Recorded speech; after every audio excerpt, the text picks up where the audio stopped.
tumbaburros, porque voy a hablar de unos temas que van a dejar la víbora chillando con el maestro Ricardo Sevilla, periodista de larga trayectoria, columnista, escritor, fundador y conductor de su espacio en YouTube Los Datos Duros, el terror de la fachiza, incluyendo el tumbaburros. Ah, cabrón. Mira, ya me emocioné y andaba tirando el café.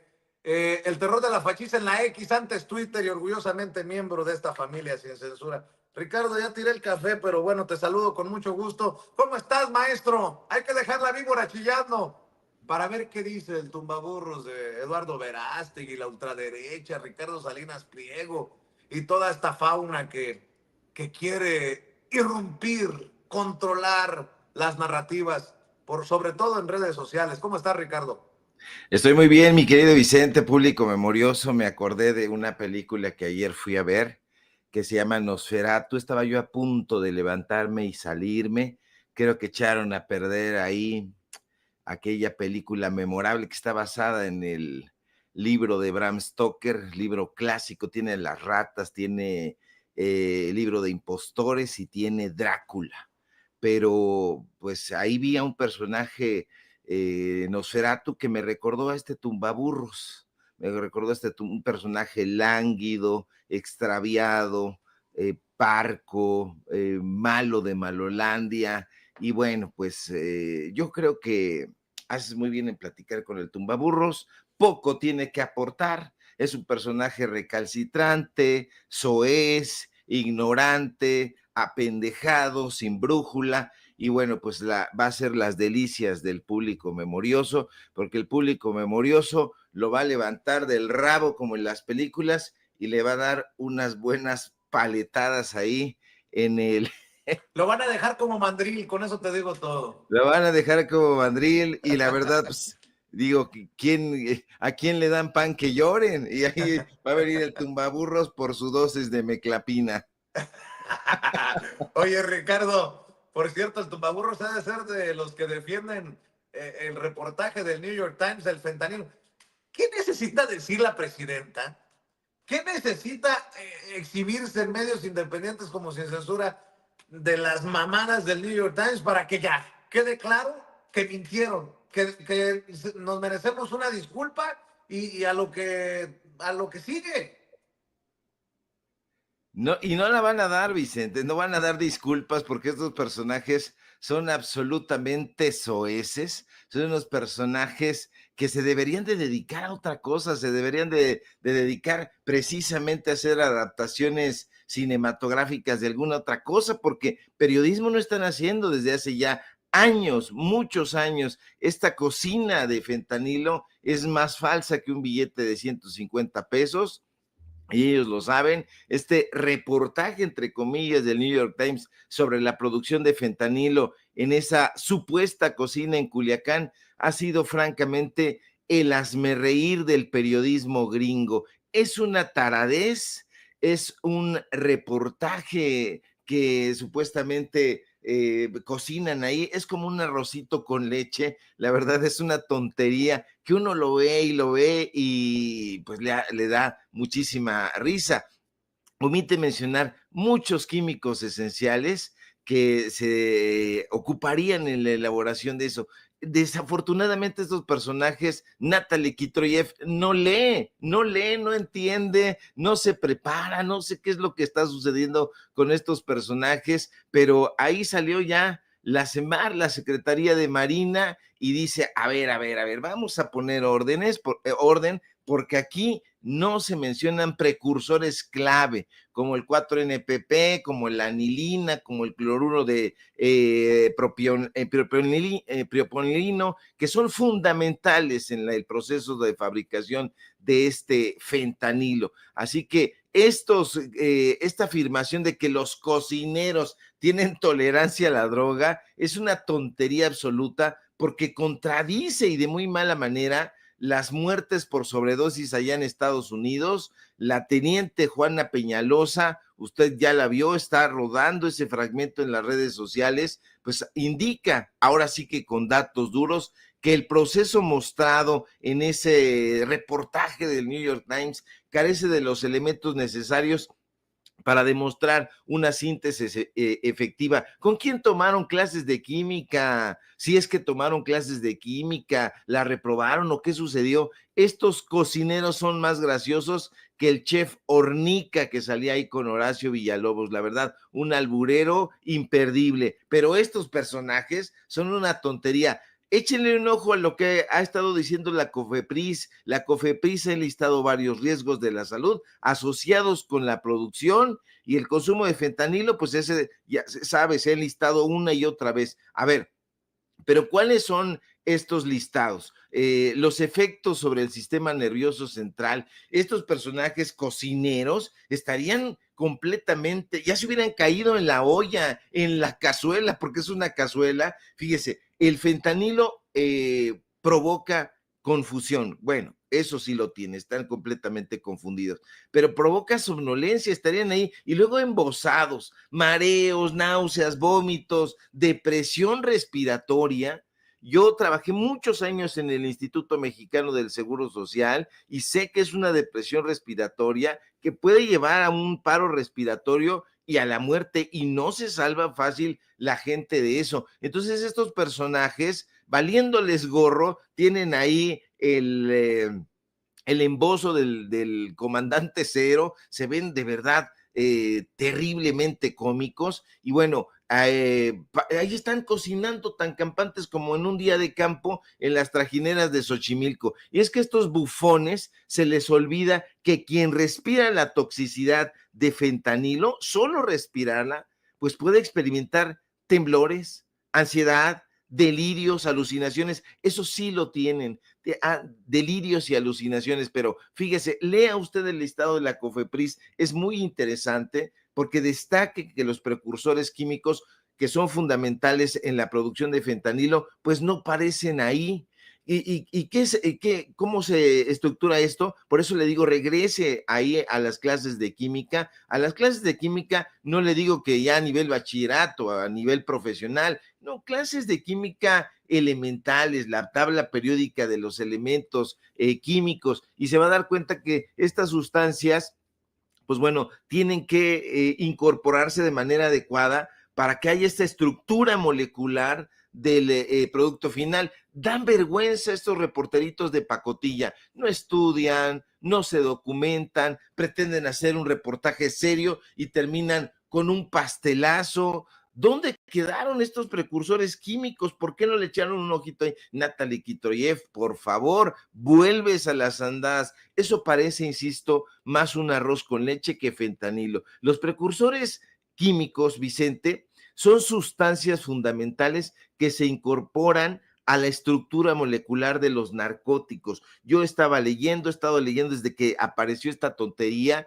y tratando de entender, pero estos personajes no entienden. O sea, esto es esencial para su producción. La diferencia principal, y lo deben saber estos personajes, entre el periodismo y la ficción literaria es no solamente el enfoque, sino el propósito. Estos personajes han mezclado ficción y realidad, ficción literaria y periodismo. El periodismo, señores y señoras, Natalie Kitroyev, busca informar sobre hechos reales de manera, pues, lo más cercano a la objetividad, pero eso sí, con muchísima precisión.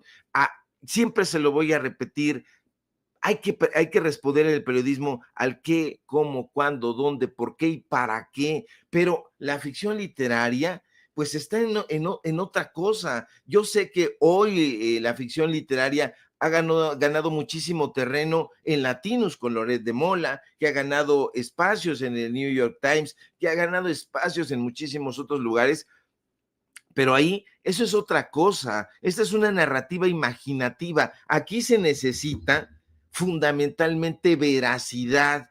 El periodista debe adherirse en todo momento a la verdad, pero sobre todo a la exactitud. Así que estos personajes que están inventando, que están distorsionando la realidad, pues Claro. están más metidísimos en el estilo, Vicente. O sea, esto deberían de dedicarse a otra cosa, pero no lo hacen. ¿Quién sabe a dónde vayan a parar? Pues veo la insistencia también del Consejo Editorial de New York Times de respaldar sus mamarrachadas. Le acabo de compartir a don David un nuevo comunicado del New York Times que dice, el New York Times responde a las continuas críticas hechas a nuestros informes sobre la producción de fentanilo en México y dice así: The New York Times sigue respaldando todos los aspectos de nuestros informes sobre la producción y realización de pruebas con fentanilo en México, para los que nuestras periodistas reportaron, con gran riesgo personal, el alcance y las operaciones de estas instalaciones. Si bien peligrosa, la síntesis de fentanilo ilícito en México bajo condiciones improvisadas, similares a las vistas por el Times, está bien establecida. El papel del periodismo independiente, es documentar el mundo tal como es, sacando la verdad a la luz en beneficio del público en todas partes. No, pues yo chingo mi madre. Perdón por la expresión. Pero bueno, pero bueno. Oye, A ver, Vicente, es que dime. esta mujer ya había hecho de las suyas. Acuérdese usted es público memorioso, pero acuérdese de Natalie Kitroyev, que fue la que acusó sin pruebas al presidente López Obrador en su momento. Ella salió con un reportaje, de estos reportajes de ficción, acusando que había una relación entre el cártel de Sinaloa y el presidente López Obrador, que había vínculos con el Mayo Zambada, que había recibido pagos de 4,000 millones de dólares de los Zetas, que había obtenido dinero el presidente López Obrador del crimen organizado, que era corrupto, sin pruebas, sin pruebas. El presidente López Obrador la exhibió de cuerpo entero, ¿se acuerda usted? Cuando dio a conocer aquella carta donde Kitroyev mandaba un ultimátum a la presidencia de la República. Usted lo recuerda perfectamente. O sea, incurren una y otra vez en estos montajes, Vicente. Es como la tumbaburros en mujer, pues. Ya me quedó claro, mi querido Ricardo Sevilla. Sé que el tumbaburros ya nos está viendo, pero que aguante vara el cabrón, que aguante vara. Oye, Ricardo, o sea, a ver, he tratado de ponerle buena cara a esta mañana, pero estoy encabronadísimo. Esto me lo compartió Ceci y ya lo tiene don David. Fíjate que en Fox News, que no es sorpresa, no es secreto que es derechosa esta cadena de televisión en Estados Unidos, Tom Homan, el que se va a convertir en el zar fronterizo de Donald Trump, así lo anunció el presidente electo de Estados Unidos, dice que tiene presentimientos de conexión entre los ataques de Nueva Orleans y Las Vegas con el tema migratorio. No es mentira y no es exageración. También lo ha publicado el corresponsal del periódico La Opinión, Jesús García, a quien usted ha visto en diferentes ocasiones aquí en Sin Censura. El zar de la frontera de Trump, Tom Homan, no tiene evidencia de la conexión entre ataques en Nueva Orleans y Las Vegas. En Las Vegas, acuérdese que explotó una camioneta Tesla frente a la Torre Trump, y en Nueva Orleans tristemente se dio el caso de un atropellamiento múltiple, pero defiende su presentimiento. El FBI ya descartó la conexión, pero con ese presentimiento se busca conectar el tema de la migración con estos que son a todas luces actos terroristas. Bueno, hoy hace eco, como nunca antes, lo que dice la presidenta de México, Claudia Sheinbaum, que no hay que asociar migrante con violencia, y al menos en México, dice la presidenta, somos un pueblo solidario. Creo que todo va junto con pegado, mi querido Ricardo Sevilla. Sí, va junto con pegado, y hoy la presidenta de México pues da una clase. Está esto en la tradición de Andrés Manuel López Obrador, hablar del pueblo bueno. Evidentemente hay personajes en la derecha que se resisten a llamar al pueblo de México o de catalogarlo como pueblo bueno. Uno de estos personajes es el ideólogo, digamos, el ideólogo más joven, que es un vetusto ya, Guillermo Sheridan, este personaje que resulta que es maestro de Ciro Gómez Leiva, y no es maestro de que lo haya leído, es maestro porque le dio clases en la preparatoria y en la universidad. Él estudió en la Ibero. Bueno, este personaje, junto con todos estos derechosos, ha sostenido que el mexicano, y lo engloba y dice, el mexicano es ignorante, es violento, es tonto, es fanático, es corrupto, es ladrón, es abusivo, es caprichoso, es cursi, es alcohólico. Bueno, pues este tipo debió ponerse frente al espejo y llamar a sus cuates y ponerlos también frente al espejo a su hermana Cecilia Sheridan, porque aquí le dimos a conocer cómo bebía la señora en el extranjero a costa del erario. Ese no es una ocurrencia, es un reportaje con datos duros. Se lo documentamos, pero para Sheridan y todos esos clasistas y racistas que integran el grupo Letras Libres y tienden un puente con nexos, y con la burocracia dorada de la UNAM, el mexicano no debe ser reconocido por sus gobernantes, le deben dar palo porque estos personajes a eso están acostumbrados. A estos conservadores, Vicente, les indigna que los mexicanos, que las mexicanas seamos considerados como un pueblo tenaz, como un pueblo combativo y como un pueblo honesto. Y la presidenta Claudia Sheinbaum lo destaca. Me parece muy relevante, porque para estos conservadores eso es populismo. Uy, el populismo, el fantasma del populismo. Estos miserables que estudiaron efectivamente en el extranjero, Volpi en Salamanca, casi todos esos del grupito del crack se fueron a España, ahora están muchos en España. Bueno, estos personajes olvidan que el racismo y el clasismo son dos formas de discriminación que han permeado lamentablemente en nuestra sociedad a lo largo de su historia y que eso ha causado un daño profundo y duradero no solamente en el pueblo, sino en todas las comunidades, en los individuos, personajes como Sheridan, que durante un poquito tiempo dio clases en la UNAM, porque ahora es aviador, y en la Universidad Iberoamericana, se han encargado, Vicente, de inyectarle, de inocularle esta ideología barata a sus alumnos, y eso ha influido a que varias generaciones tengan este narcisismo y que se ha propiciado que esta ideología supremacista haya permeado en las políticas institucionales, porque estos personajes tenían ya prácticamente el derecho de picaporte a los gobiernos. Esto ha perpetuado desigualdades, no lo quieren entender, no lo van a comprender, les falta muchísimo tiempo y eso es en lo que se refiere al racismo. En cuanto al clasismo, híjole, hay mucho que decir porque ocurre que las personas que tienen estas ideas sheridianas se comportan no solo de manera soberbia y arrogante, que eso sería anecdótico, sino que además miran a las personas por debajo del hombro y ante el grueso de la población se suben en un tabiquito de superioridad moral que tienen ahí en el saco y dicen, no, nosotros somos diferentes, nosotros somos especiales. Pues estos personajes desestiman a las personas según su estatus económico, según su estatus educativo, según su ocupación, según sus antecedentes familiares.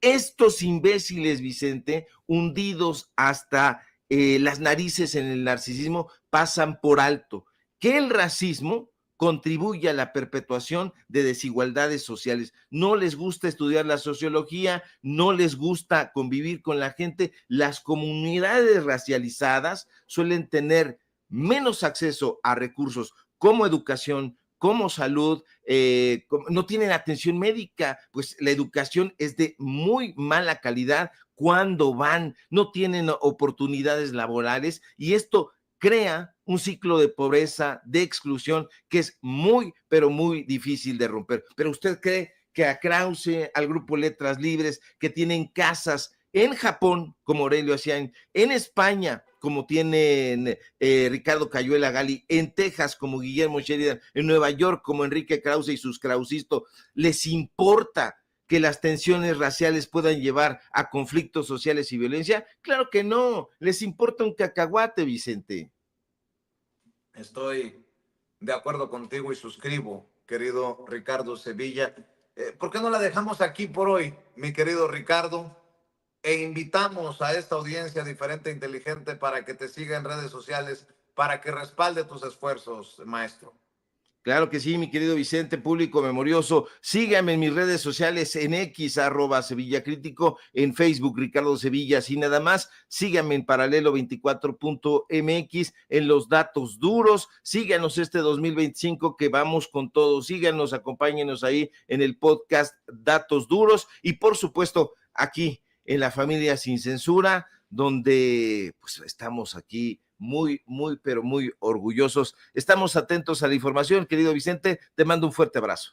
Yo también, mi querido maestro, el maestro Ricardo Sevilla, para que chille el tumbaburros, me despido con unos pasos al ritmo de Polimarch y esta buena vibra naca que tanto les duele a los derechosos, de lo que seguramente no aceptarán han bailado el tumbaburros y hasta Eduardo Verástegui, mi querido Ricardo Sevilla. Te mando un abrazo.